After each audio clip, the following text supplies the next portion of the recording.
I am not gay.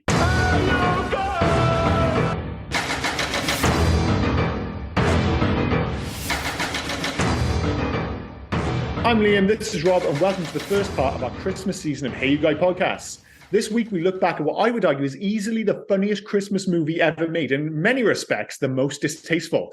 It might lack traditional Christmas spirit, but despite the drinking, the stealing, the killing, and the, well, ass fucking, I'd argue that deep down Bad Santa remains an oddly sweet movie.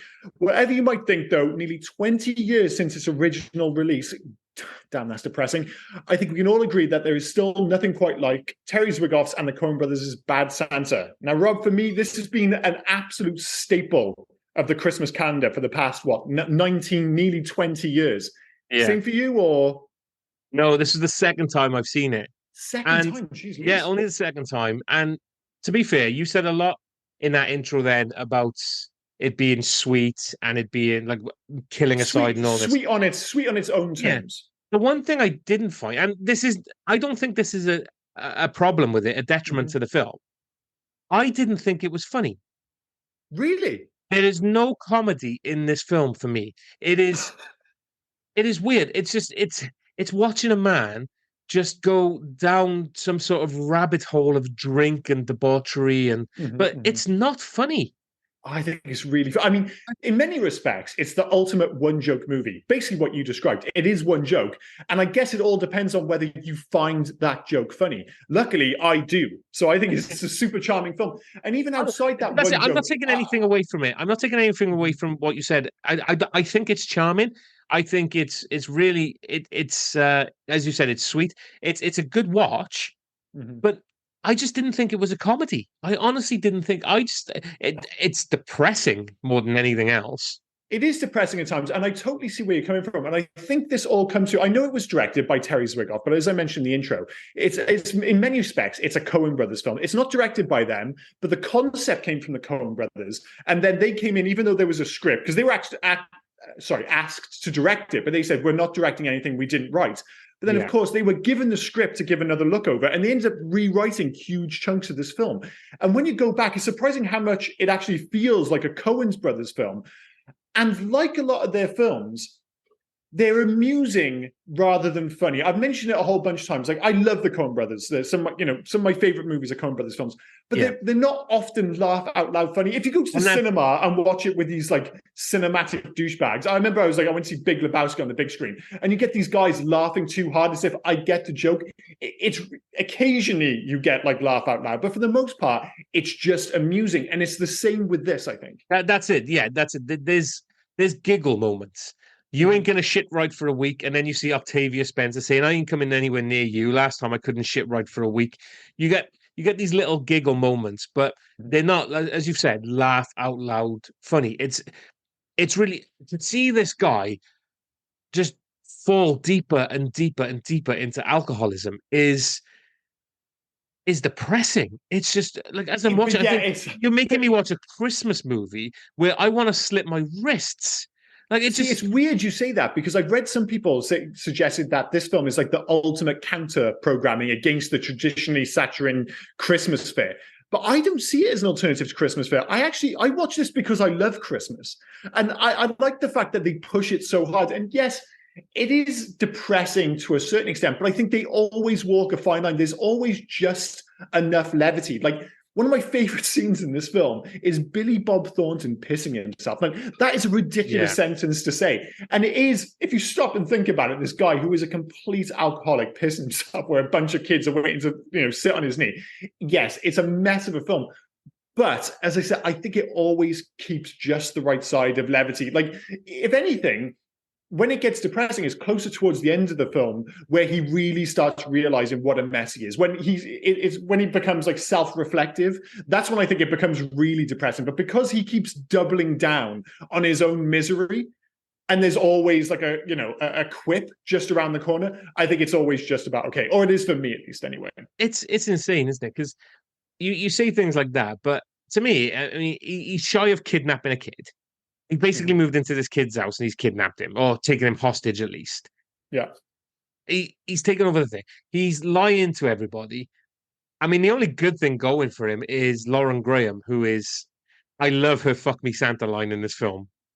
Oh, It's just she's over and she's over and fantastic. over again. Do you know? Is it Sue? Is that a character? Like. It's amazing how convincing she is Yeah, as a young, attractive woman who would actually be into Billy Bob in this film. Like, there's that one line where she's like, "It's like some deep-seated childhood thing," and he's like, "Yeah, so is my thing for tits." Like, so yeah, there's just so many great lines, and again, I'm not sure if they're laugh out loud lines, but they're great lines all the same. And I think it goes back to the fact that the Coen brothers have had such a hand in this. yeah. Do you know what upset me the most in this entire film? Not What's that? his descent into alcoholism, not the kidnapping of a kid, not anything like that. The way Bernie Mac ate an orange. It's the best, and It's that is one not. of the things. I If you was want to talk so about upset about it. the scenes between Bernie Mac and John Ritter are some of the best stuff in this film. And the fact that both of those characters, there's so much, for lack of a better term, mouth noise. John Yeah. Ritter, with his awkwardness, he keeps kind of gently slapping his lips. And it's one of the great cinematic affectations of our time, I think, Bernie Mac just needlessly and very noisily eating an orange. I don't know why it works. I don't know why I find it so funny. Maybe because I just love Bernie Mac. But I absolutely love the scenes where he's just sitting there eating an orange for no reason and I so hate it, fucking mate. loudly. I I love hate it. it. It really went through me. Like it sent shivers down my spine. I just But could it's supposed to. I couldn't get on with Bernie Mac in this film. I couldn't see the point in him. Oh, I love Bernie Mac in this Like I film. did I I really couldn't see the point in it. absolutely love Bernie Mac in this film. Like he's meant to be the security guy. He figures out what's going on. He's what's the word? He's blackmailed them. Mhm. And then Tony Cox, who is the star of this film, by the way, Tony Cox kills him with his what do you call him? Mail Nasty order death bride too. wife. Real nasty death. The way he Yeah. kills him, because that's one of like the cool twists towards the end of the film, is the fact that Marcus ends up being the real monster. Him and his wife, is it Tony? Is that name? Lois, wasn't it? Was it Lois, who is, I think, the most pointless character in the film. We'll get to Lois later. But the fact that he is, where did I get Tony from? Like the way he kills Bernie Mac's character, the one he gets his wife to like run him, or let's be honest, crush him between two cars. And then Is he dead? like, No, you just broke his ribs. Like, oh my God. This guy oh, is just like he's breathing in his own blood right now. It's absolutely insane. Well, do you know who she was as well? I recognized her voice. She's fucking Julie from Amy Wong from Friends. Futurama. Oh, see, it's weird how we went to different places. She's Ross's girlfriend, Julie, from like Julie. season 1 of Yes, Friends. yes, she is. But I I won't didn't be realize. far off from Yeah, I this. didn't get that at all. Yeah, she's Amy from Futurama. Yeah, What yeah. did you No, think? I just didn't think she was great. The only bit I liked her in was just that there's one really random line with Marcus and Willie at the end of the film when they're having their big showdown. He's pointing the gun.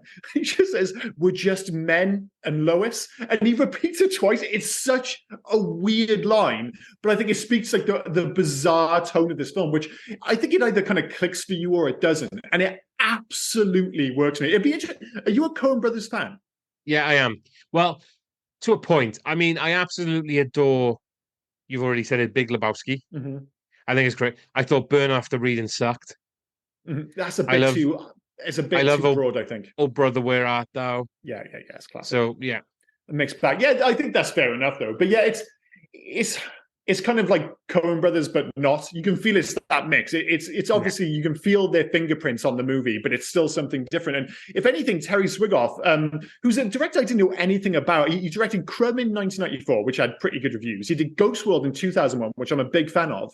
Then there was this. Then there was like a film called Art School Confidential in 2006, and then basically nothing. He just kind of fell off the map, which is quite bizarre because this film was pretty big. But to bring it back to my point, the original cut that for this film, or the director's cut, is actually 3 minutes shorter and even darker. He actually thought that the studio made this film too sweet. I was like, God damn, I need to see the director's cut of this film. It's like, how dark do you want to get? yeah. A line that actually did make me laugh was when Willie and Marcus are talking, and he goes, "You know what? I think I've turned a corner. Yeah, you fucking petites now." I said, "No. I fucked up a bunch of kids, but I did it for a good reason." He Yeah, I said, thought that, "You need many years of therapy, many fucking years of therapy." I thought that perfectly summed up why I think this film works so well. Is because you do have that like realization at the end of the film, and it doesn't come to some just realization. Like if you dig a little deeper, it's because for the first time in maybe his life, people actually care about him with Sue and obviously what's the kid's name? Ridiculous name. Thurman Merman.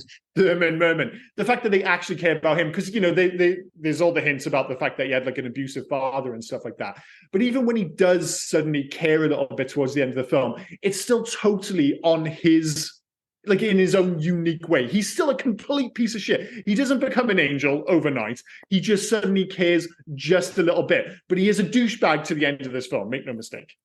Oh, complete. And how the fuck he didn't die? He took several rounds, going straight to the end of the film. He took several rounds to the back. Well, I think he actually says he was shot 7 times, but the only major organ that hit was his liver. So I was like, okay, fair enough. Can you imagine as well, those poor kids watching Santa get taken down by the feds? Just shot down. Jesus Christ. He's trying to deliver presents and they just fucking X'd him out like... Well, that's the thing. I as good as like the writing is, and I think actually it's directed quite well. The real reason that this movie works is Billy Bob Thornton and the fact that he sells it so well. He's so believable as the character. Pretty sure at this time in his life, though, he wasn't acting. No, perhaps not. Kind of. He's just one of those actors where you're just like, was he exactly the same? Like everyone's like, oh, he's just staying in character. It's like, no, I think he's just a pisshead. I'm not sure if he's a pisshead. I think he did say he was genuinely pissed for some of this film. Like he can't remember. I got it in fact somewhere. He can't remember a lot of this film. He was genuinely pissed for it. Something about like drinking 3 glasses of red wine for breakfast. Well, Bad Santa himself absolutely slays the beers. I mean, I shouldn't be impressed. I know it's depressing when it's a potential alcoholic, but there's one scene early in the film where Marcus is, holding the door, opens it, and he's literally been outside for like 30 minutes and he's crushed 8 beers. And part of me's impressed. It's one of those things as you get older, when you're younger and you see someone who gets pissed all the time, it's actually quite funny. And then I mentioned before, there are certain things which kind of define you becoming a grown-up. And I kind of always thought of them as being drinking orange juice with pulp and suddenly liking olives. Another one is that when one of your friends drinks too much, it's no longer fun because you're like, oh no, he's an alcoholic, and it becomes depressing. There is an element of that with this film where you're like, oh, it is a little bit sad, but Billy Bob Thornton sells it so well, and it's not so the beers, deplorable as a character that you're like, well, I kind of like watching him. Sorry, it's not the beers; it's the fact he can take out all those spirits and still keep walking. When he opens that BMW car door and all those glass bottles just fall out all over the floor. Yeah. I think, mate, your blood alcohol level must be whiskey. Like, yeah. It's fucking insane. I think it is important that you get someone who's like convincing in this role. Like, I actually think this is like one of the best cast roles ever. Like, who else would I want to see as Bad Santa? And there's so few. The only other person who came up was Bill Murray. Was due to. I was thinking Bill Murray. If this was the 80s, well, it was supposed to be Bill Murray. Yeah, if it was the 80s or early 90s, Bill Murray. I'm not too sure.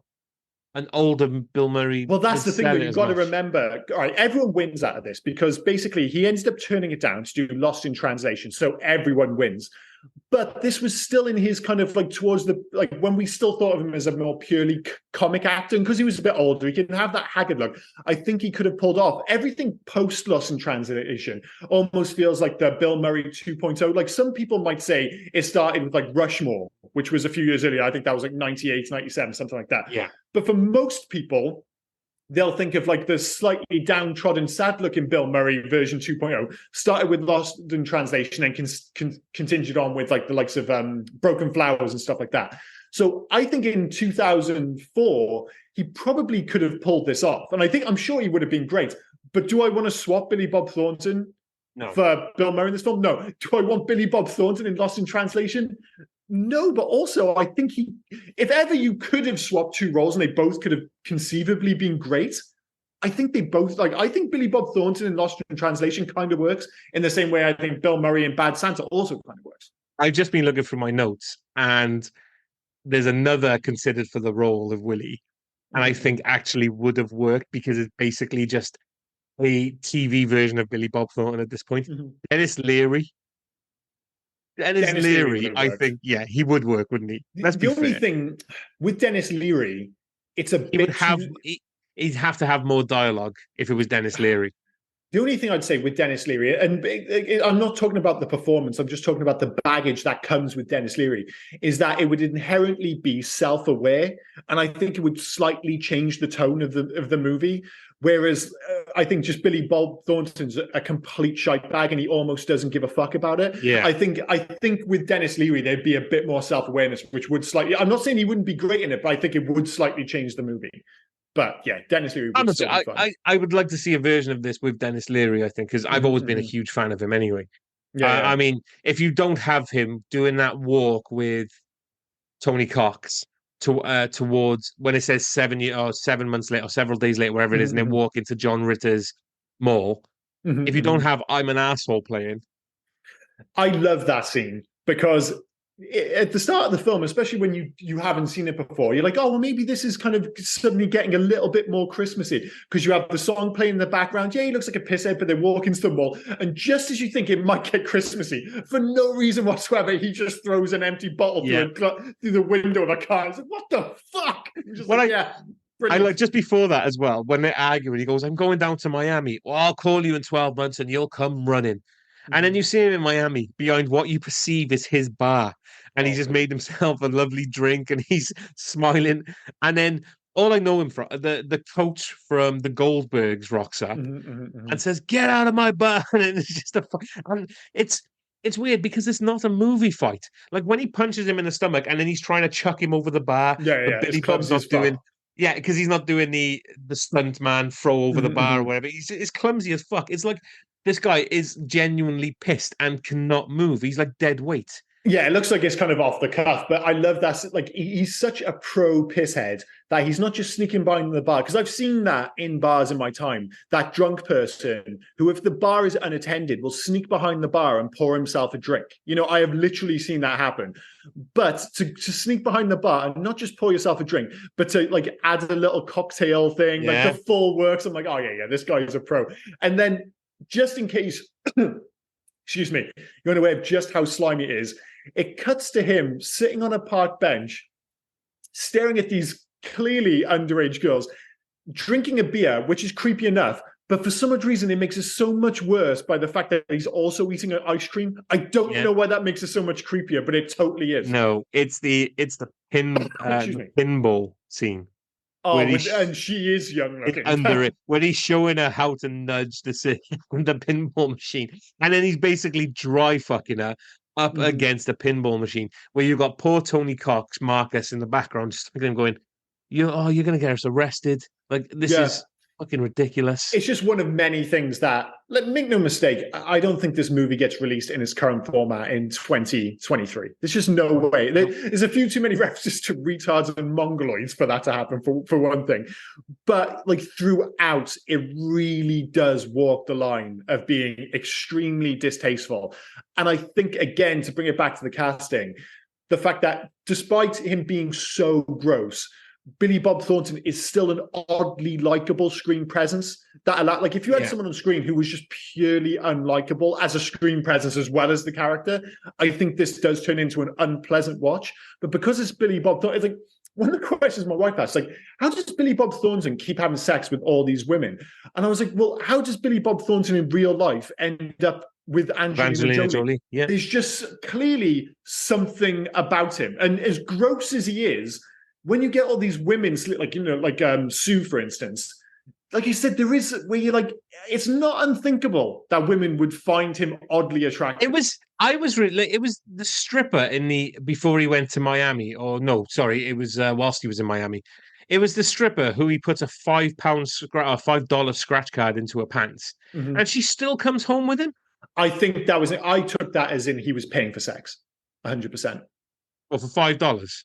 No. He gave her that, but I think afterwards he paid her to come home with him. That was certainly how I read. Like, the way he said, "I'll go take a shower. You smell like whatever," kind of thing. I was like, yeah, I don't think he's just, I've talked her into coming back. I'm pretty sure he paid for sex there. Do you know when he's listening to his answer machine? Why did he give her his real number, the woman who he crashed into? I have no idea. Because he said, I'm with four farms or farm, whatever that, State Farm is the insurance company. So he's going, State Farm, I've never heard of you. But he gave her his real name. Yeah. and his number where he can be reached. Not very smart. Not very smart. No. But we are talking about, a slightly functioning, alcoholic here. Although it is one of the aspects, because when you rewatch this film, it has like a certain otherworldliness to it. And I think one of the genius aspects of it is the fact that it is set in Phoenix, or at least part of it. There's something just unnerving about like sunny ass Christmas where it looks like 40 degrees. It's kind of like, when you see those adverts of people, enjoying Christmas in Australia, and it's like clearly like 38 degrees. You're like, fuck Christmas in Australia. I can't be dealing with that. It gives everything another worldliness. And I think it helps. I wouldn't say the film's timeless, but for the most part, it doesn't feel like a film which is nearly 20 years old. But there are moments. One of them, of course, is the answering machine. Smoking indoors, that's obviously a thing which just doesn't happen anymore. Wealthy department stores, I guess, just isn't a thing. But yeah, what is it? Like the way he steals, Bernie Mac steals the kid's MP3 and he's playing like the original Xbox games. It's like, yeah, there are a few things that age this film, but for the most part, I'm like, it still feels relatively fresh to me, at least. I remember seeing that kid. That kid became famous. I think he was in Punk'd or something like that.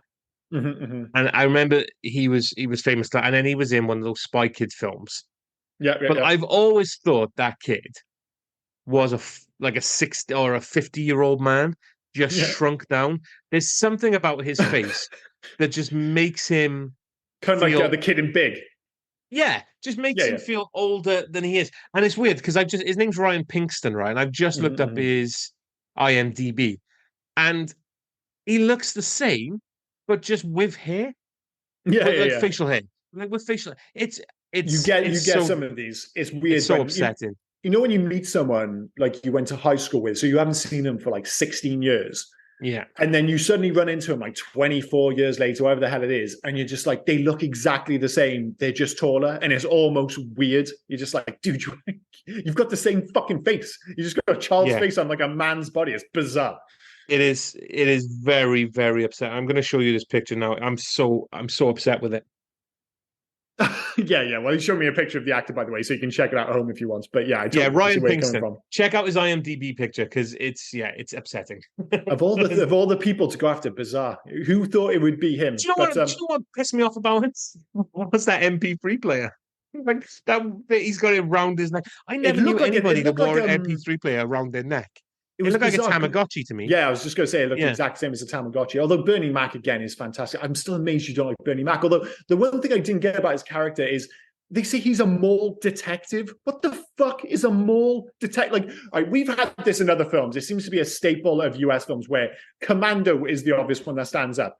I never thought about it as a kid, but when we rewatched it for the podcast, and you have the famous scene with Schwarzenegger chasing Sully, is it in the the mall? Yeah.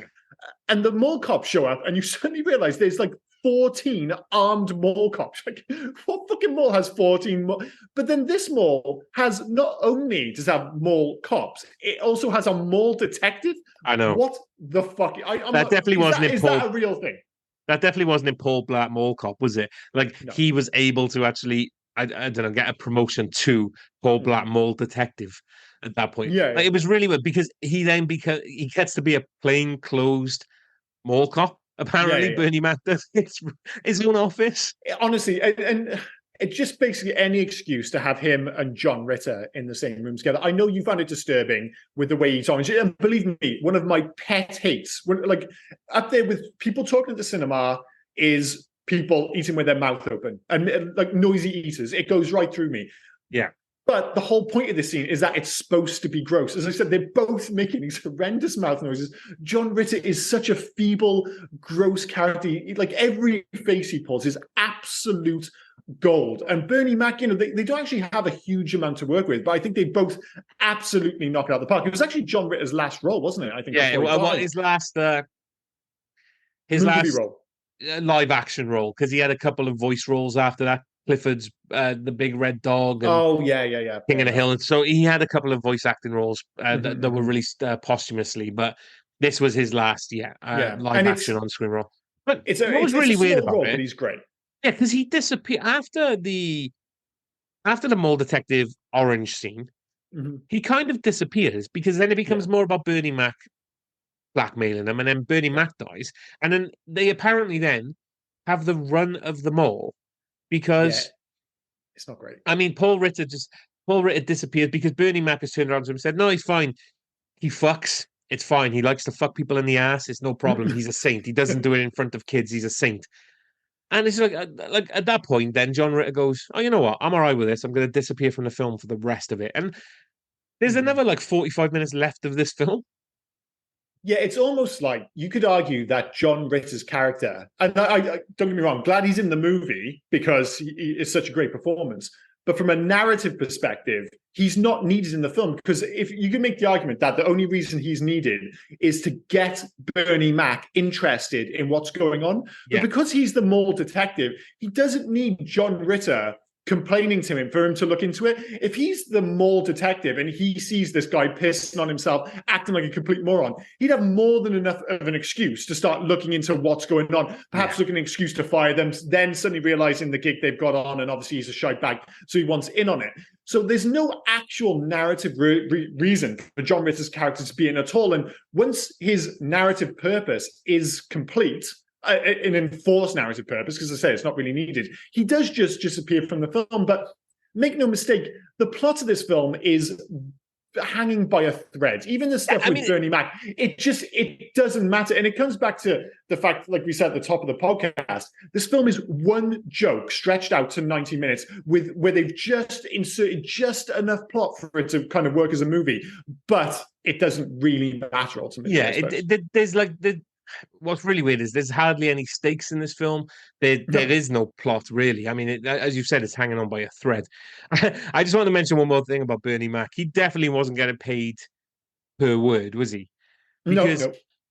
He always had one word answers for everything. That whole half conversation, that became tough to watch by the end of it, by the going half. How about 30%? Half. 40%? Half. But it was when he interviews Thurman Merman's dad in prison. Oh, yeah. And he's just talking to him. He goes, "Yeah, staying at home with anybody? No. You expecting anybody? No. Is there a woman then? No. Okay, thanks, bye." The guy's going, "Is my son okay? Is my house okay? Like, what the fuck's going on? Who are you?" It's a weird scene, but I think it speaks to the fact that I don't think the director or I don't think they gave a shit about the plot either. Basically, I think they've looked at it and go, we need for Bernie Mac to have this information, and we need to be able to show to the audience that it makes sense for him to know this. What's the quickest way we can do this? Just have him talk to his dad in prison. It's barely a scene. And as you say, it's like is he getting paid for the word? No, because it is so to the point, so succinct. I actually think it's pretty good because we don't need to be there. Well, we need to be there because the scene's required for the movie to make sense, but there's no joy in it. So it's just like, get in, get it done as quickly as fucking possible and get the hell out of there. And I love the fact that even the dad's like, wait, what the hell's going on? Oh, don't worry about it. We're moving on. We're moving on. Forget about you. Forget about John Ritter. We're on to the next thing. And that's it. The way John Ritter disappears, and then the way you get Bernie Mac in it, and then he disappears after it. It's like these characters he disappears because he's dead. Because they're dead, but they're not integral to the. There is no plot, but they're not integral to the film. It's like they're not needed to be in this film for the film to move forward. It's about you could just have throwaway characters in these parts or throwaway actors because it's just about getting Marcus and Willie to the mall for them to.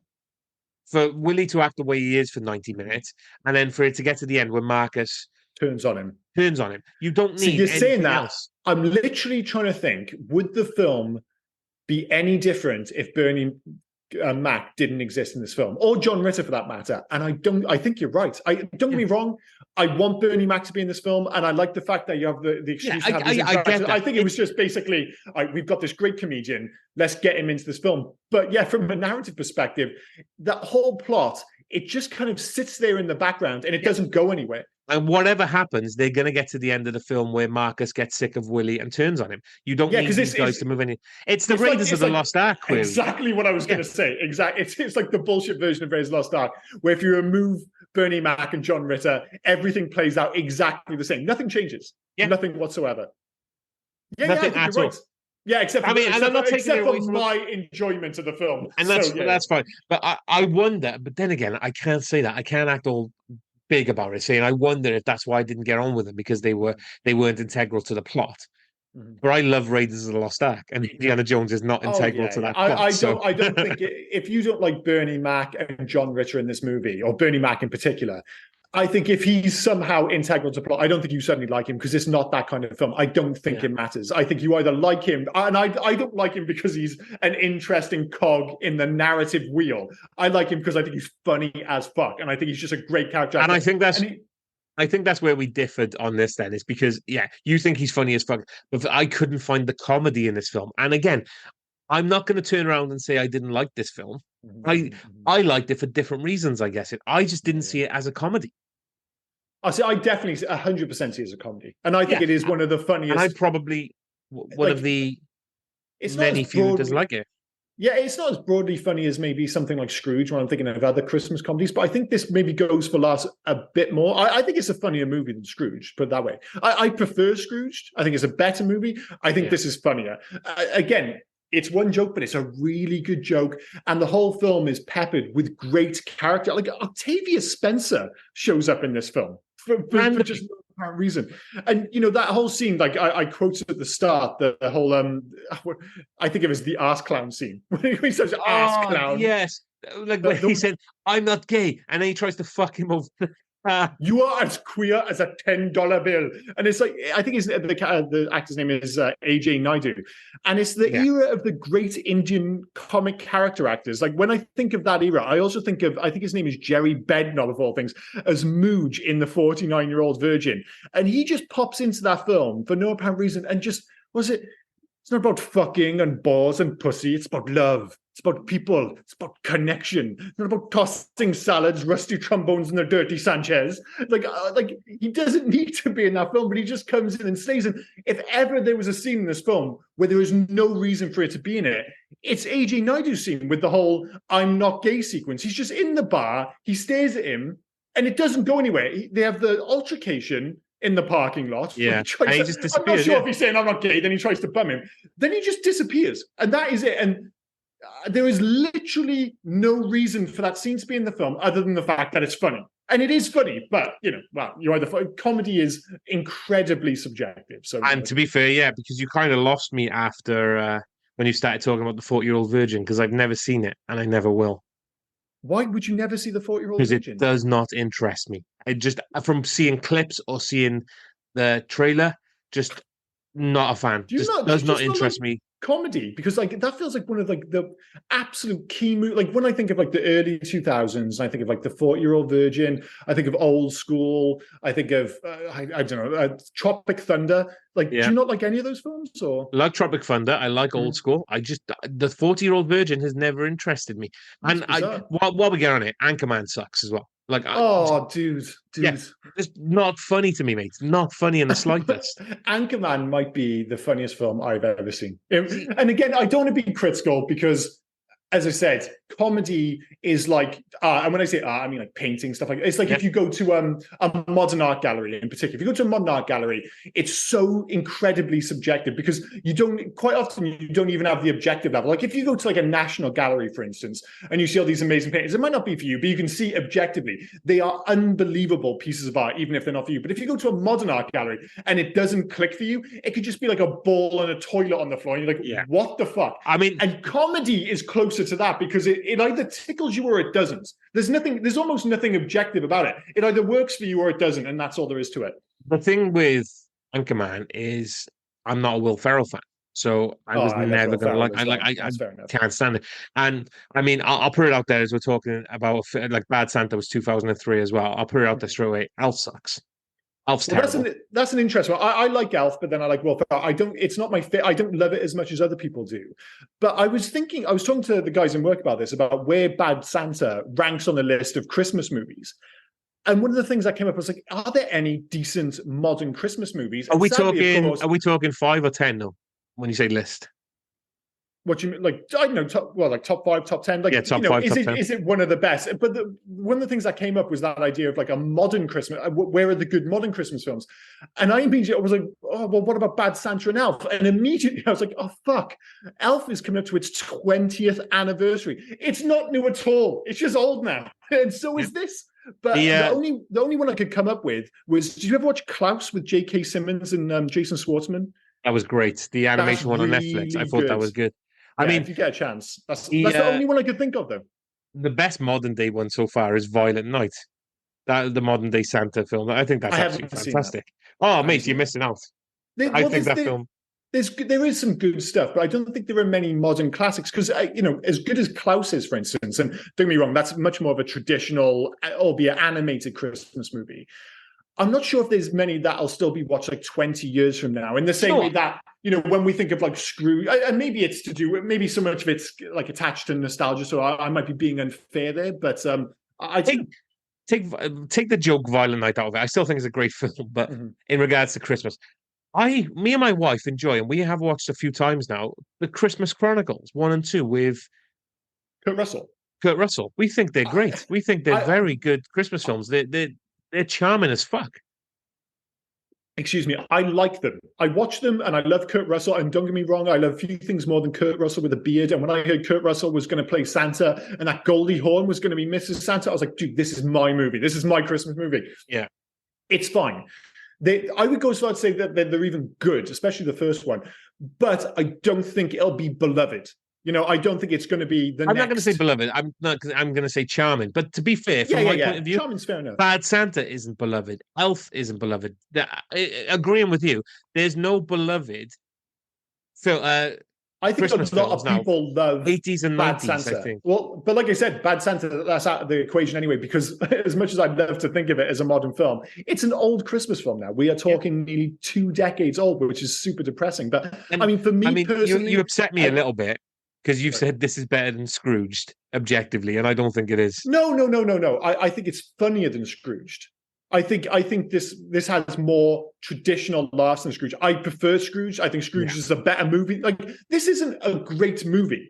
It's funny and it's enjoyable. It's not a great film. Like, I think Scrooge is a legitimately brilliant take on a Christmas Carol. I think it's really clever. I think it's well directed, well acted, and that would be in maybe my top 3 Christmas movies. This isn't a top 3 Christmas movie for me. It's a top 10 for sure, and it's one that I kind of keeps going back to on a semi-regular basis. But is it a great movie? No, but I don't think it's ever going to be. And I think that's, again, part of its charm, because I think if it wanted to be a great quote-unquote movie and you wanted to kind of push it more towards maybe, the closest thing to it is arguably something like It's a Wonderful Life. Only it's a more, a much dirtier version of that.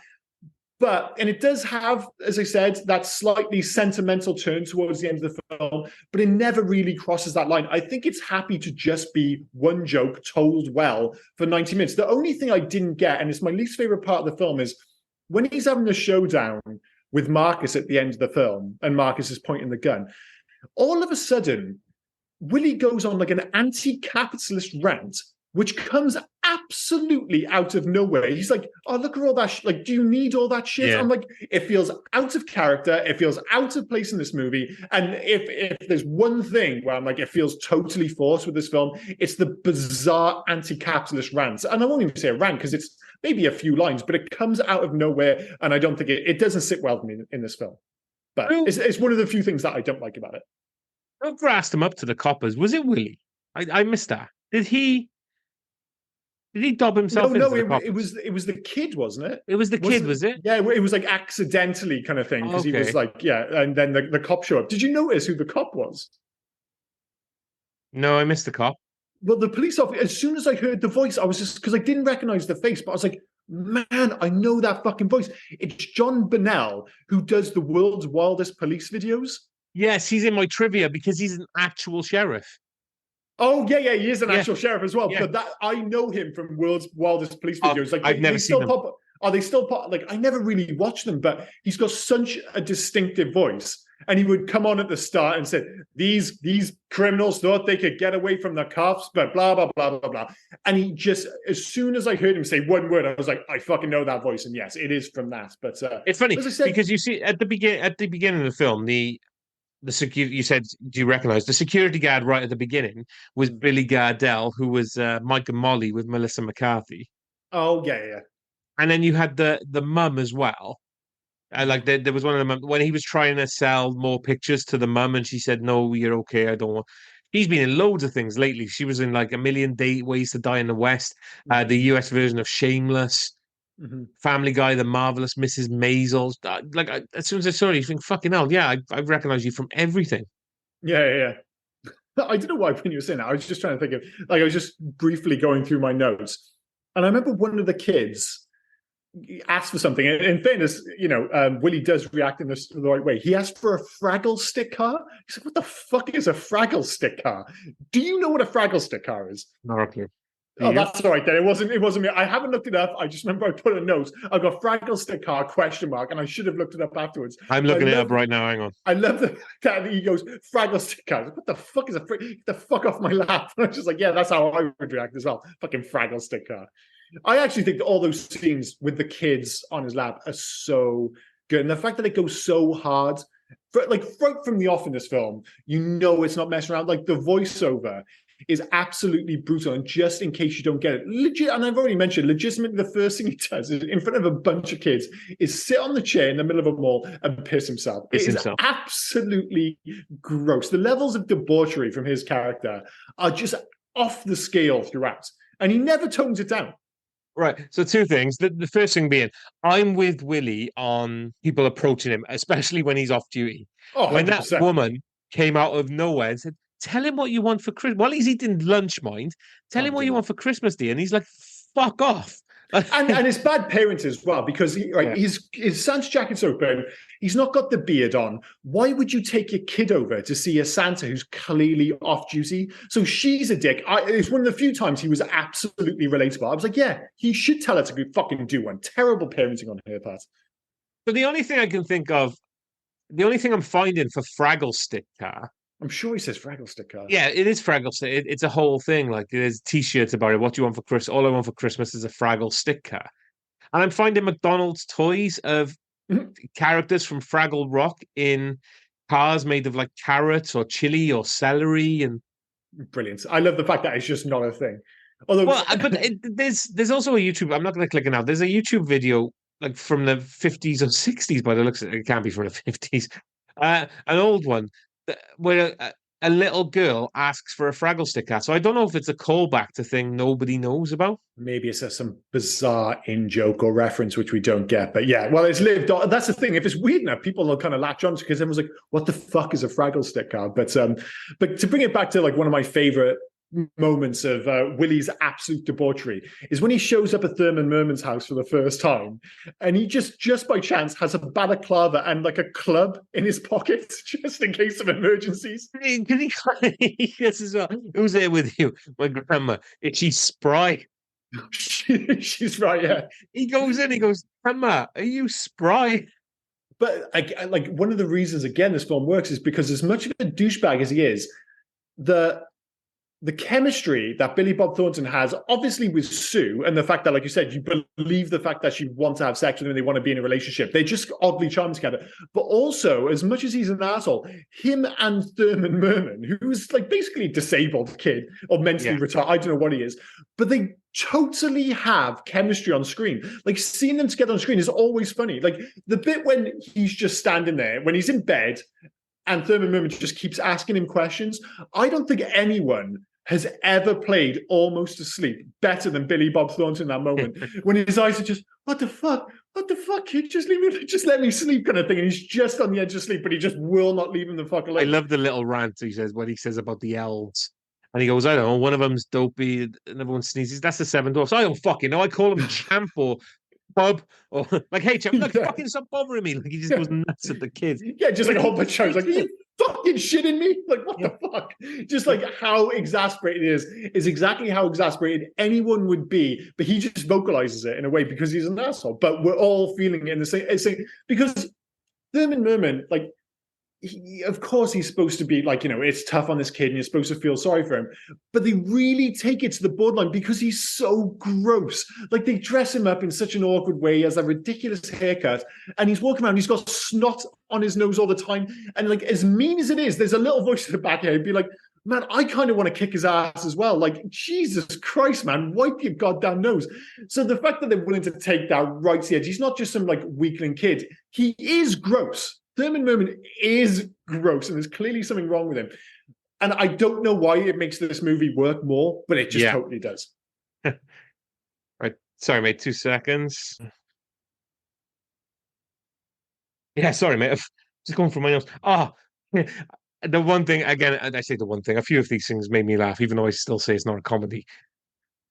when he gets I love how he gets really angry at the littlest things. When they're talking, he's saying the elves of the North Pole taught me how to make this, and Thurman Merman Mhm. goes, "Oh, so it is a sandwich." No, there's only one piece of bread. It's a tostada. He's just done, was it bologna on bread or whatever it was? I would totally eat that, especially when he actually turns it arguably into a tostada when he put those salsa on top. Part of me was just like, I'd eat that. I would totally eat that. But that's the thing, to bring it back to that relationship and the fact that I think deep down this movie is sweet. As disgusting as so many of the things that he does in this movie are, the only thing that really has an impact emotionally is when he destroys the advent calendar. And I think it Yeah. is important the fact that when he does, we were like, because I was watching with my wife, we were like, oh God, that is brutal. Like, because it's so needless. It's like the whole thing about why is it so bad? Like, it's like attacking a kitten because they're just harmless kind of thing. It's the same thing about like, why did you have to tear up that kid's goddamn advent calendar? And it does make for an oddly impactful moment in an otherwise totally gross movie. What was up with as well the HOA? We want to celebrate Christmas by putting fire hazards all over the neighborhood. I don't know what you're saying about that. It feels like one of those very American things. Like, again, you're supposed to, I guess, arguably be siding with the guy at the door. But when he knocks on the door and immediately goes to invite himself in, I'd be like, yeah, go. What the fuck? I was like, I don't know who you are. No, you're not coming in, dude. It's like, oh, are you going to get involved and, put all these lights up because it's a neighborhood thing? It feels like a very American thing. And yes, I would not care for it at all. Like, and don't get me wrong, I'm all for the Christmas spirit, but I'm like, I'm not sure if I want to be dragged into someone else's fucking shit. And I certainly don't want him just wandering the fuck into my house. Like, no, do one, dude. Absolutely. Right, should we move on? Have you got anything else to say? No. Let's move on. Except for one of my favorite lines is when he's like sitting on the chair and all the kids there, and he's just scratches like, "You probably shouldn't be digging in your ass." Yeah, I thought that was a great line. Ad-libbed, by the way. Tony Cox Was just it came up really? with that on the spot. Yeah. Such a great line. Such a great line. So yeah, we're going to end our discussions of the movie, the core discussion, by saying you probably shouldn't be digging in your ass, which I think perfectly sums up this movie. Do you want to go into favorite scenes? Yeah. Do you want to go first? Yeah, sure. I've already mentioned it. It really is the first scene in the mall. So, like, I just think it totally sets the tone for the movie. Like, if the voiceover wasn't enough, he immediately pisses himself. And as I mentioned earlier, it's very odd to say that a scene of a grown man pissing himself is my favorite scene in the movie, but here we are. It really is. I just think it like perfectly sets up the rest of the movie. Because if you've seen all these films before where it's like, oh, Santa, but he's not very good, and then it all becomes quite sweet and saturating. It's like as soon as this film starts, it's like, oh no, this bad Santa really is a fucking piece of shit. And they open with it and they just go non-stop pretty much for 90 minutes, which I think is fantastic. My favorite scene in this film about Santa and Santa being evil is when he's in Miami, just It is just great. having a drink. Like when he's in Miami, just having a drink. Mm-hmm. Just you think it's his because it for somebody who's only ever seen it once, and I saw it a long time ago and watched it. I Mm-hmm. totally didn't see it coming. Where he's behind the bar and you think, oh, he's got his own bar, he set himself up and he's going to lose it. But no, he's still a deplorable human being who Yeah. is just stealing drink. Like when the guy goes, get out my bar, and the first thing he does is chug the drink, but he doesn't get Yeah. any in his mouth because it's all just go. And he just looks at the guy and goes, before he gets fucking battered.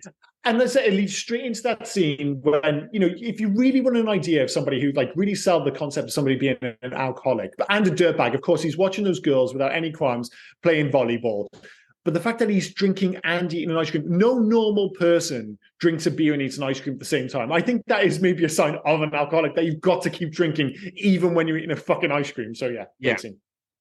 In terms of loves, number one for me, Billy Bob, as I said, absolutely perfect casting. Number two, the fact that it just never backs off, it never gets saturated. Even the emotion at the end, it never dilutes the fact that Billy Bob Thornton is gross from beginning to end. He gets a bit of a heart, but he's still a complete douchebag. Yeah. And number three, I know you'll disagree, but everything with Bernie Mac and John Ritter in particular. Bernie Mac throughout, for sure, but those scenes with Bernie Mac and John Ritter, I think are absolute gold. For me, it's Billy Bob.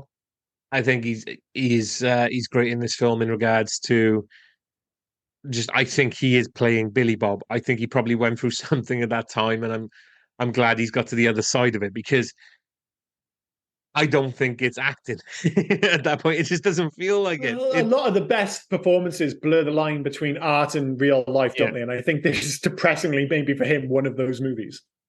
Tony Cox as Marcus, I think, is great as well. He He's he, great, he yeah. seems to carry a lot of the scenes in this film, Mhm. like on his small shoulders, bless him. But I think he does really well. He has some great lines as well. It's like when the guy when Willie goes, "You can't drink for shit." I'm 92 pounds, asshole.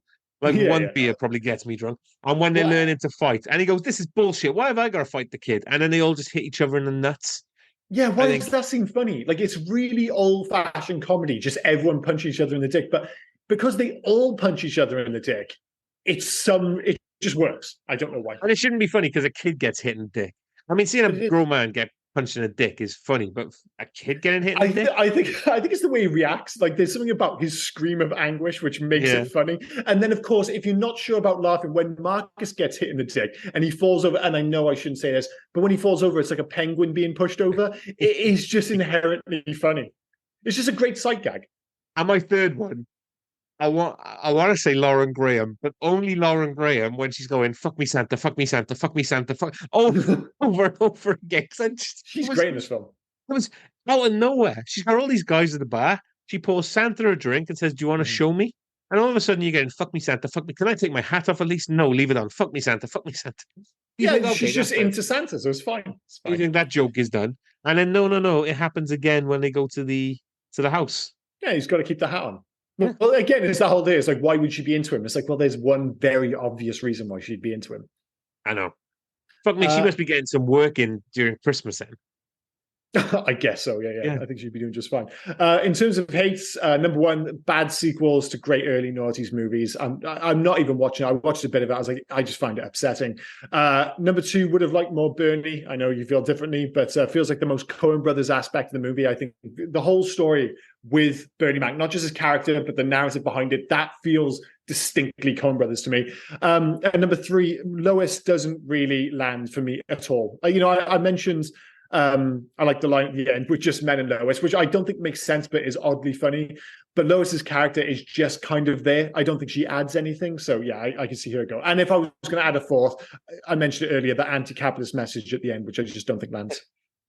So for me, I'm gonna put Bernie Mac, but mainly Bernie Mac eating an orange. It really, really upset me. I get it. I hate Yeah. people eating out loud. I don't know why I find it so amusing, but I can understand why it would also be upsetting. Number two, the fact that I don't know what crossed the line between Dean and real life in this. I Mhm. think somebody needed to ask Billy Bob if he needed help. Like Was he that was a going little with bit. Angelina Jolie at the time? Because no matter how hard he might be hitting it, if he's currently in a relationship with Angelina Jolie, and I'm talking like 2004 Angelina Jolie, you Yeah. have no business going up to him asking about how he's running his life. Because if he's nailing Angelina Jolie in 2004, he's almost certainly doing better than you are. So you just kind of go, okay, whatever he's doing, it must be working on some level because look who's on his arm. And dude, I'm pretty sure that's her blood in his necklace. I mean, it's weird for sure, but Jesus Christ, I mean, Angelina Oh, Jolie. they did that, didn't they? They shared vials of blood. Yeah. That's what I mean. Yeah, I was just using that as a random example. I don't think anyone else does it. When I think of vials of blood in necklaces, I'm pretty sure the only two people who've ever done it are Billy Bob Thornton and Angelina Jolie, which again speaks to the fact that they were probably living on the edge, but I'm sure for a few years they had very intense, very fun sex. No, that'll be why he was drinking then, because they divorced in June of 2002. Oh, was it 2002? Oh, fair enough. Yeah. Yeah. And this film was 2003. So for the argument you just did about, oh, that's why, I mean, you have no fucking right as to ask why if he's nailing Angelina Jolie. The reason why I think he's drinking so much is because he's no longer nailing Angelina Jolie. Although, again, can you question a man's actions when he's achieved something like that? I don't know. Like, if he could throw that back in your face, like, oh, before you say another fucking word, buddy, have you seen the women that I've slept with? Go fuck yourself. You'd have to be like, well, yeah, fair enough. All right, dude, keep drinking, do whatever the hell you want. It's obviously working just fine for you. I just randomly while you were talking, right? I just had a flashback. I really want to do. What was the film with Steven Seagal and yeah, I'm going on a tangent here. What was the No, film with no Steven shit. Seagal and Michael Caine? Was it On Deadly Ground? I don't know. I The don't think I've ones seen a movie with. I was never a massive fan of his, so I've not seen okay. a whole lot of So his it was the movies. one Seagal directed about oil in Mhm. Alaska and things like that. But the reason why Billy Bob Thornton's You in didn't it, really sound me like it's the movie he directed about oil. Well, that sounds yeah, amazing. we're gonna watch this film now. I'm setting this up for the new year. Mhm. Billy Bob Thornton's in it as one of our Lee Ernie's Mhm. mercenaries. Yeah. And it's just a random scene where Billy Bob is just talking about he doesn't know whether to put his stock up or down because if he puts Mhm. it down, he feels badass. But if he puts it up to kill Steven Seagal, he feels like a pussy. And it's Okay. just this random talk he's having, and then like Seagal just takes him out easily. And I don't know why. While you were talking about that, then about what he's done previously, and it just flashed in my mind. He was in on Deadly Ground, in on Deadly Ground. I'm not sure if being in on deadly ground, which yes, that is a strange sentence to say. I don't think that's quite up there with having sex with Angelina Jolie. But yeah, sure. If he was listing his previous achievements to what to suggest that you have no business questioning his current life choices, I think being in on deadly ground, Steven Seagal directed movie, you say that'd probably be relatively low. I'm surely I was in Tombstone, something like that. But the whole thing with Billy Bob Thornton, he's had a bizarre career because Yeah, he's really famous, but I would argue outside of maybe Bad Santa, he hasn't got like a bunch of roles which people immediately think of. Like if you asked your random person in the street to name like I think if you showed a picture to most people of Billy Bob Thornton, they would know who he is. But I don't think they'd be able to necessarily name 5 Billy Bob movies. I just think he's one of those weird actors who's maybe more famous as a person than he is as an actor, if that makes sense. yeah, I get you. Right, Yeah, I and don't think too many people are looking at a picture of Billy Bob Thornton going, "Is that the guy from On Deadly Ground?" Yeah, I think it is. I think it's just you, maybe. I'm good with that. I'm absolutely good with that. Fair enough. Is In that what you did? regards, no, so no, I got one more, and I Cool. got to put the fact that the Bernie Mac, John Ritter stuff seems to go nowhere. It seems to be pointless for the film, so I'm going to put that Well, in. yeah, And it's one of those things. Like, if you don't find those scenes funny and you start thinking about why they're in there, there's no reason for them to be in there. yeah, But I just like them being in there because they're fun scenes. But yeah, I get your point. spoiler alert to my making a change thing later on. Oh yeah, fair enough. Yeah. Fair enough. Any alternative titles to this film? Oh yeah. Oh yeah. So the first one, Czech Republic's title for the film translates to Santa is a pervert. Well, Santa is a pervert. I'll give him that. Yeah, it's Yep. probably actually more accurate than Bad Santa. Santa definitely is a pervert in this film. Yep. Argentina, a not so saintly saint. Yeah, yeah, a bit long-winded, but sure. Brazil, Santa Claus Inside Out. No, no, I don't like that at all. Canada, Wicked Santa Claus. It sounds more like a horror. Estonia, disgusting old. Just disgusting old. Yeah, just disgusting old. I'm sure that sounds better in Estonian because yes, it does not work in English, sadly. So Greece got two. Greece got an alternative title and the actual title. So the alternative title is Santa Claus is pure dirt, Yeah, that's not bad actually. but they decided to go with Santa Claus is grime. Sorry, I think sorry. I think oh, Santa Claus is dot dot dot grime. I think I prefer Santa Claus is pure dirt. Do you say pure dirt? Pure dirt, yeah. That almost sounds like somebody would say in Cardiff. Like, oh, Yeah. like if you walked into a mall and saw Billy Bob Thornton act like that in Cardiff, be Santa Claus is pure dirt, bro. No. It's if you heard him fucking a plus size woman up the ass, he'd be pure dirt in Oh, Cardiff. it'd be pure dirt in Yeah. Cardiff, bro. Pure dirt. Hungary, Tinder Santa. Tinder Santa. Wait, that Tinder doesn't make it. Santa. Is that in regards to the Tinder is in the website? Because that didn't exist in Yeah, 2004. I don't know. It's just Tinder Santa. The only other thing Bizarre. is Tinder is in, I don't know, kindling for fire, maybe? Yeah, that's the only thing I think, but yeah, that doesn't make any sense either. Italy, Bastard Santa. Yeah, fair enough. Bastardo. Yeah. Portugal, Bad Santa. The anti Santa Claus. Yeah, just unnecessary, isn't it? Yeah. Slovenia, Corrupt Santa Claus. That sounds too much like a white collar Santa Claus to me. Yeah. Taiwan, Bad Daddy Christmas.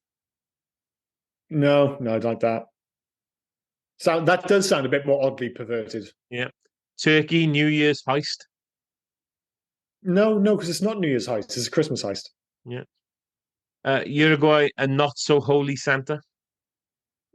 Yeah, it's okay. And finally, Vietnam, mean Santa Claus. Means that, well, I definitely prefer Sans Cure's Pure Dirt. That's definitely my favorite one, 100%. Greece's alternative title, The Greedy Bastards. Do you have any facts for this one? Yeah, I do. Billy Bob Thornton has said that he was genuinely intoxicated during some of the filming.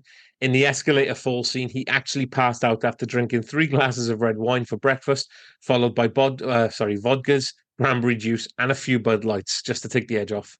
Well, the great thing is, like, he does play convincingly drunk, and if you know, like, you see some people, they overdo it. Like, usually it's more egregious with drugs. People don't know how to act like they're on drugs, and it becomes ridiculous. Like right the way back to, say, like you mentioned, the Breakfast Club, when they all act like psychos because they've smoked weed. Anyone who smoked weed would be like, well, that's not how you act when you smoke weed. In this, usually people have like a vague idea, obviously, of how to act drunk. But a lot of people over egg it. In this, I'm like, I totally believe that he's in a constant state of somewhere between hungover and drunk at all times. The word fuck and its variations are used 159 times in the movie. Its variations are my favorite part of this film, for sure. Yep. According to Brett Kelly, the actor that played Thurman Merman, director Terry Zwigoff and Billy Bob Thornton were protective of the child actor. Kelly believes that due to the film's subject matter, Zwigoff and Thornton felt responsible to be protective of Kelly whenever possible. Mm-hmm, mm-hmm. That's good. Jane Nadeau's character calls Billy Bob Thornton's character an ass clown. Mm-hmm. Nadeau was in Office Space, the movie that made the term ass clown popular when Michael Bolton, the singer, was referred to as a no-talent ass clown. I forgot he was in Office Space. Office Space, yeah. I haven't seen Office Space for years. It's been a while. Oh, you've already said the police chief is actually the guy who holds the world's wildest police videos. Mm-hmm, mm-hmm. The fictional Kittner boy readout, safe that Willie encounters at the end of the movie, is a reference to the little Kittner boy eaten by the shark in Jaws, although the character's name is misspelt. Oh, okay. Yeah, I wasn't quite sure where you're going with that thing. Yeah, I got it. Yeah. Although we know her name is Sue, Lauren Graham's character the name Sue is never used in dialogue. Yeah, it's just one of the ones she's credited as Sue, but she's just girl, woman, whatever. The first movie in Ireland to be rated the new 16 certificate. Like 15 wasn't good enough. They went 16. 16, yeah. Well, 15's always been a bit of a weird one. 16 probably makes more sense because by any other standard, 15 is like a nothing age. Whereas 16, maybe it was like when I was younger, we always associated with, you can buy cigarettes at 16. But it felt like certain things happened at 16. It's that kind of like, you're not a man, but you're getting there kind of thing. But 15's not really anything. So yeah, bit of an odd one. That's it, in fact. Fair enough. In terms of legacy, we already mentioned that this is John Ritter's final movie. The director's cut, 3 minutes shorter, certainly a rare beast, but as I said, Zwigoff doesn't like the theatrical cut, thinks they added fake sentiments, so the director's cut is darker, and I really want to see it. As I mentioned earlier, you could make an argument for this being Billy Bob's signature role. I suspect on IMDb, this is probably the first thing that comes up if you type in Billy Bob Thornton. You can do just that if when I read the rest of this. We mentioned John Ritter and the fact that is, his last movie role. It was actually one of Bernie Mac's last roles. Like, he died in 2008. He was in Transformers after this. But he'd only just really crossed over to the mainstream. It's such a shame because he's such a great screen presence, and obviously he'd had like huge success in America in particular with like the stand-up tour, the Kings of Comedy, which I always loved. But it's an interesting thing. Like, if you look at the poster in the US, it's Bernie Mac on the poster instead of Sue. Over here, it was always Sue because most British people, certainly at the time, they had no idea who Bernie Mac is. Obviously, he was much more famous in the US. But it's like, I think he could have gone on to be like not like a movie star, but like a pretty big comedy / character actor, and it's just, fucking sucked that he died in 2008. We've kind of touched on it briefly, but this really was part of that great noughties era of boundary pushing comedy. Like, I don't think this is funny for a Christmas movie. I think it's just funny. Obviously, that's not the case for everyone, but I put it in that category. I just think it's a funny movie. I still would only watch it at Christmas because this is a Christmas movie, but it is a very good one. But yeah, I think it's come to be along the likes of Old School, Zoolander, and I know you don't like it, but Anchorman, Hangover, etc. I would put it in that company. Bad Santa 2 was one of those like ill-conceived comedy sequels. Like, it was a legacy sequel, wasn't it? I think it came out 2016, 17 or something. But I stopped watching those after I made the mistake of going to see Zoolander 2 at the cinema.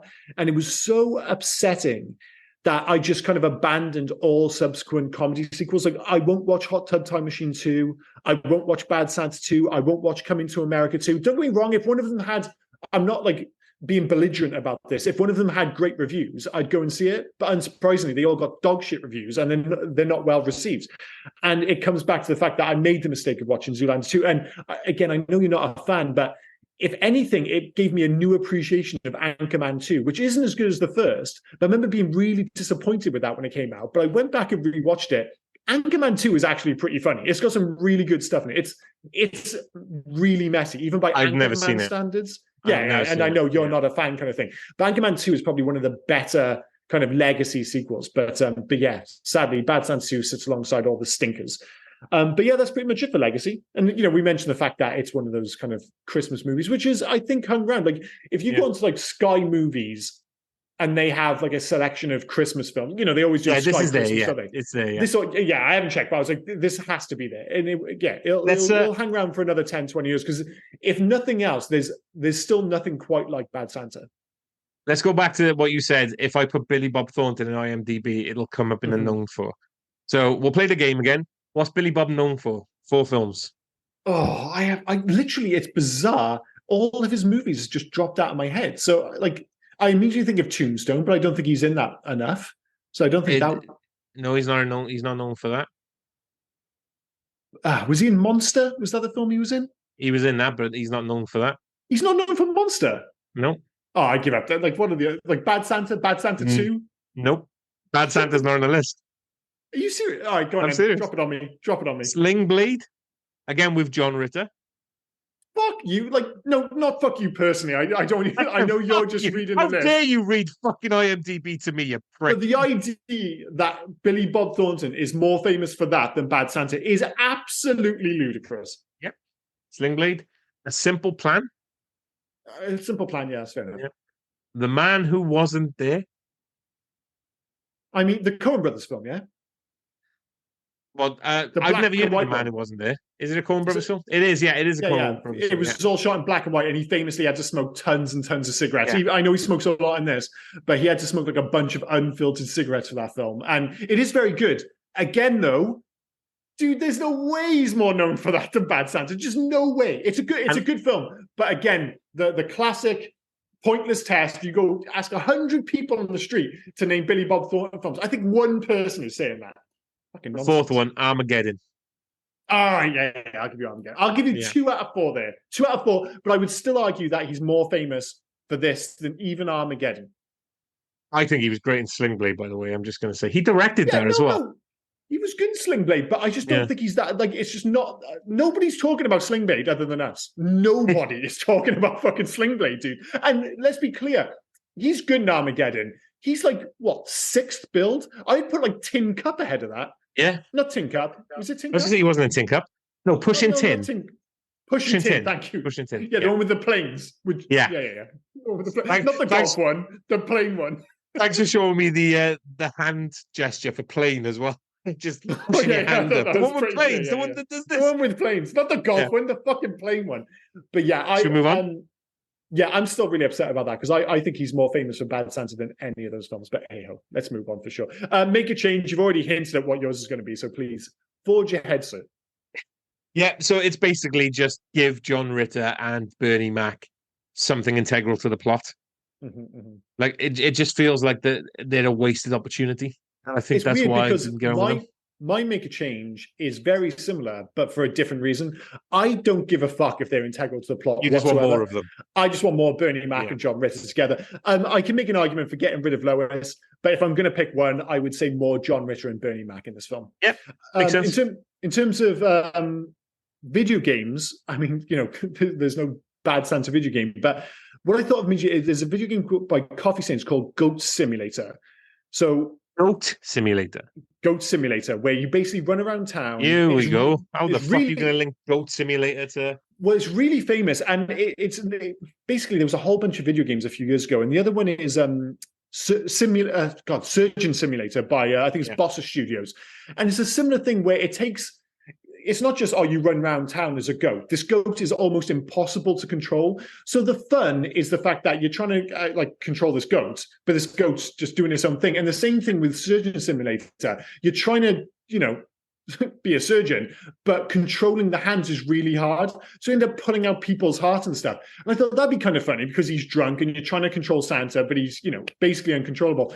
But I'm like, this doesn't necessarily work if you have kids sitting on your lap. It could get a little bit disturbing quickly. But I like the idea of trying to control very drunk, Billy Bob Thornton as Bad Santa, going about his business, and it's super hard to control, like Goat Simulator, but you're controlling Billy Bob Thornton instead. So that's what I'd go for. Mate, I haven't got a bloody clue. When I was trying in fairness, the first thing I wrote was, my first note here is God knows. I was like, what the fuck going to this video game? So basically what I'm really actually suggesting here is a drunk simulator rather than anything else. The only thing I could come up with a simulator game as well. They had one in 2014 called Christmas Shopper Simulator. Yeah, well, it's probably all like a similar thing, but yeah. It's something normal. It's made very difficult because the controls are awkward. And that is basically what being drunk is like. It's like, this should be easy, but I'm pissed. And every time I try to do this, I fall over. So yeah. It works, I guess. I mean, I wouldn't know how to turn this into a video game. So I'm going to go with you on that one. Well, that's the thing. Goat Simulator, it's barely, you do have things to do, but I actually hate those games. I get it. If you're playing it with a bunch of mates, it might be fine. I tried playing it. I just found it annoying. Would it be more fun if I was drunk Santa? Maybe, I'm sure, make an entertaining YouTube video, but that's the best I could do. But yes, it was a stretch, sadly. I can't do them, not at all. In terms of scores and recommendations, this would be an interesting one for you. I mean, for me, it's a 4 and a yes. I still think this is a fantastic Christmas film. I think it's super funny, full of great performances, great writing. It's barely got a plot. So yeah, if you don't find it particularly funny, that's going to be a major issue. I don't think it matters for a film like this. And I've recommended this film to any number of people. If they haven't seen it, generally speaking, I'm like, dude, you should totally watch Bad Santa. I think it's a great Christmas film. Not quite top tier, but just behind it. Yeah. It's a 3. I can't go lower than a 3. Like I said, I still liked it. I thought it was a good film. I just didn't find it funny. But that's not a problem for the film for me. Like I liked it. I thought it was really good. I thought it was sweet between the end of it, between Billy Bob Thornton and Thurman Merman and things like that. So I thought it was really good. Yeah. But it's really good as a stretch. I thought it was good. I enjoyed it. But in regards to recommendations, if you want to watch Christmas films that are not the norm, then I would recommend it. I think, definitely. Yeah. I mean, it's like an alternative Christmas film. Yeah. Yeah, fair enough. All right, well, that's been Bad Santa this week. I guess this is the first part of our... have you come up with a name for this, our Christmas season of podcast? Because obviously we had Hugtober for our Halloween season. So the only thing I can think of is Hugmas. Hugmas. It sounds a little bit too much like hummus, don't you think? Well, yeah, but Hugtober sounded like hands across America. Maybe it could be like festive hummus. Christmas hummus. I think that's fair enough. I mean, I'd eat hummus at Christmas. Who doesn't love hummus? Yeah, but we're on about Hugmas. Yeah, I'm just saying. Like, if you were eating, they were trying to sell Christmas hummus. They might call it Hugmas. No, that doesn't make any sense. No. But this podcast doesn't make any sense. We're going with Hugmas. We'll go with Hugmas, yeah. My apologies. Okay. So I've really overthought the whole hummus thing. Where the fuck I was going. No, I want hummus. Anyway, yeah, I really want hummus. But what are we doing next week, sir? So I was trying to think again. We're going to Christmas films, but Christmas films that aren't the norm. Get ready for our adjacent. Get ready for our near Christmas Day film, by the way. But that's in a couple of weeks' time. So I was thinking, what films are set at Christmas? Like we've done Die Hard, we've done Lethal Weapon. Things that just touch upon Christmas. Yeah. I mean, this touches upon Christmas a bit more, but yeah, okay. It can be the most extreme example of just touching upon Christmas for me is Rambo: First Blood. The first film, when he goes to the police station, there is a tiny little Christmas tree in the corner. So technically, Rambo: First Blood or First Blood Part, whatever you want to call it, is a Christmas film. I think that's a bit too much of a stretch to call it a Christmas movie. But would you put this in the kind of Die Hard category of it's not essential to the plot, but it's definitely a Christmas film? Christmas is not essential to the plot, but it's set at Christmas. There's Okay, trees, there's snow, there's that's fair. everything. There's penguins, there's bat wings, Okay, there's we know where you're Catwoman. going with this. Yeah. Yeah, we're gonna go. We've already done 1989's Batman, so why not do? I want to say 1991's, maybe 92 Batman Returns. Yeah, this could be interesting because I know a lot of people actually prefer. But this is a lot of people's favorite Batman film, Yeah, and a lot of that comes down to like Michelle Pfeiffer being absolutely fantastic as Catwoman. I always, growing up, preferred 1989's Batman, but maybe it's just because that I remember it being such a big deal and it came at such a kind of pivotal time in my life. I think this is going to be really interesting going back to. One, because it's a great film, and two, probably because it's more of a Christmas film than we're letting on. Like, this is definitely a Christmas film. Like, one of the key sequences in this film is set around the giant Christmas tree in the middle of Gotham. You know, and they got the Christmas parade. Dude, if Die Hard's a Christmas film, this is 100. It is what we've talked about before. This is Christmas adjacent. Like, you could not have it set at Christmas and it would still work, but there's so much Christmas in it that it is still a Christmas film. Totally agree. And what I like, I mean, Christopher Walken as Max Shrek. I mean, come on. That was my only issue with this film. And it is I love him. No. I love him individually. I like everyone in this film. But it's a problem that became more prevalent in superhero films in the kind of mid to late 2000s, is that they went overboard with the characters. There were too many characters in it. This film walks that line. And again, this is me remembering it. I've not seen it for a number of years. My issue with it was like there were just too many major characters. Now, all of those characters are fantastic, so the movie gets away with it. But I'll be interested to see how I feel about it now, because I remember it's just like, there's Max Shrek, there's the Penguin, there's Catwoman, there's a lot going on. And eventually, I'm just like, I wish there was more time given to just maybe one of these characters, or two rather than three. Yeah. But it is, what are you going to do? Drop Christopher Walken? He's fucking awesome in this film. So, yeah, I think it's going to be a really interesting film to go back to. And I'm looking forward to this one because I've not seen it for quite a few years now, actually. Yeah, it's been a while for me as well. I think we watched one of our first films was 1989's Batman, and we always said we'd like to do the sequel as well. Because it's been several years before that I've seen Batman Return. So this is going to be very interesting to go back to. And I am looking forward to going back to watching Batman not be able to move again. Because, when he can't move his neck and he has to move with it. Like the whole RoboCop issue, I suppose. Yeah. But I was the same here. Like Batman 89, I've watched any number of times. Batman Returns, I've watched a bunch of times, but far less. Yeah. More than it's probably sadly a similar amount to say Batman Forever, which is, let's be clear, not as good. But one of those films that I felt like it was on TV all the time. There was like a 10-year stretch where Batman Forever was just on all the time. And it's got like a cool soundtrack. So it's one of those films I don't particularly like, but I'll still oddly sit there and watch it. This is a better film, but I think I'm hoping it's aged as well as it has in my mind, at least. But we'll find out next week. Absolutely. I'm looking forward to doing this one now. All right, cool. Anything else to add before we wrap this shit up? Now, for me, mate, I'm a quiet boy today.